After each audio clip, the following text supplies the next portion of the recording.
I know you don't usually do requests, but I feel this story will make you do it. I'm a musician, though more than 70% of my income comes in from the guitar shop I run in the arcade. I play the keyboards. We sell them. My main public performance outlet is through the two-piece dance combo I comprise with my business partner, Andy Everett. Gigging extensively at up to 4 nights a week throughout East Anglia, we are known as LoveNet.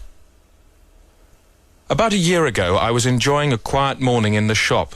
No customers were in there, so I was working out a variation on Huey Lewis's Happy to Be Stuck With You, with bossa nova setting and tremolo, when I noticed the slender stocking legs of a quiet-looking girl with glasses, but sexy like the effect that glasses can have on Kim Basinger's face when they make her look sexy underneath in some films.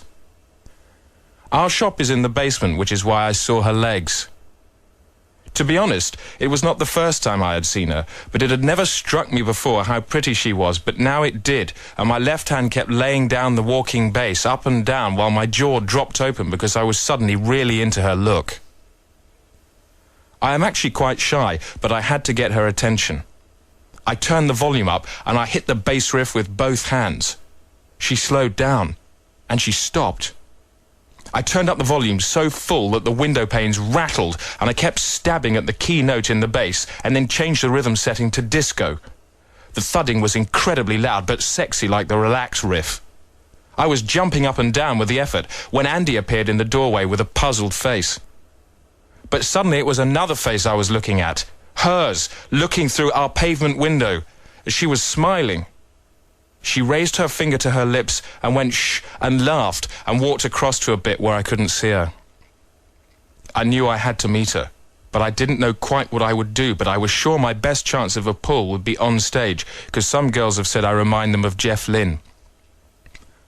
I went through a month of expecting her to be at every gig, until I got so used to it I thought she wouldn't come, but she did as soon as I thought I wouldn't on the next gig.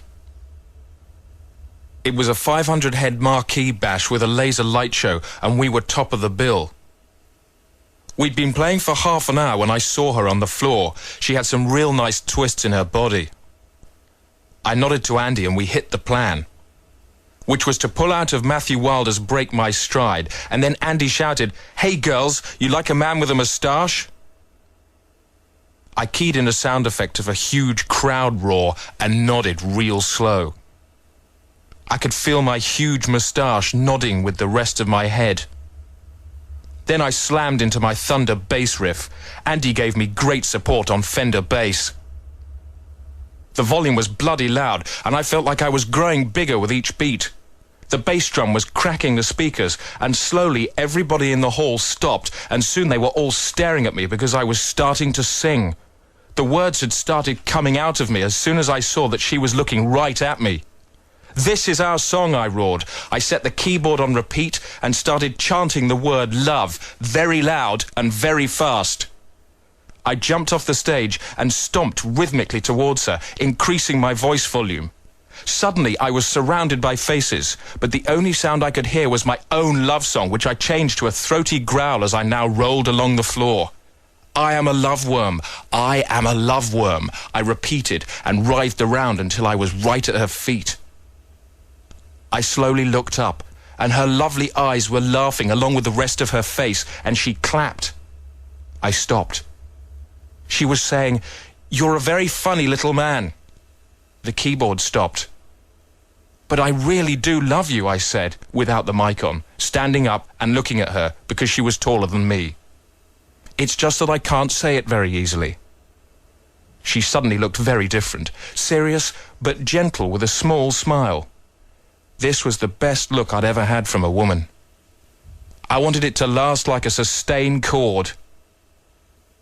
She opened her mouth to speak, but as soon as she had said the word "I," she was pierced by a spear of frozen liquid waste from an aeroplane toilet facility that had plunged through the roof and into her head. The expression of polite horror on her face as it fell past mine, plus the sound of air whistling out of the top of her head, made me feel really crap. But Chris, you would remind me of the month of happy longing if you would play Have a Nice Day, Guy Mitchell's comeback record of 1988. It's the only record I listen to now, and it cheers me up because of its happy beat. Gavin, it would be a pleasure. P.S., says Gavin, I wasn't invited to the funeral, but I hid in the trees at the churchyard and pretended to myself I had been her husband. I did this by shutting my eyes and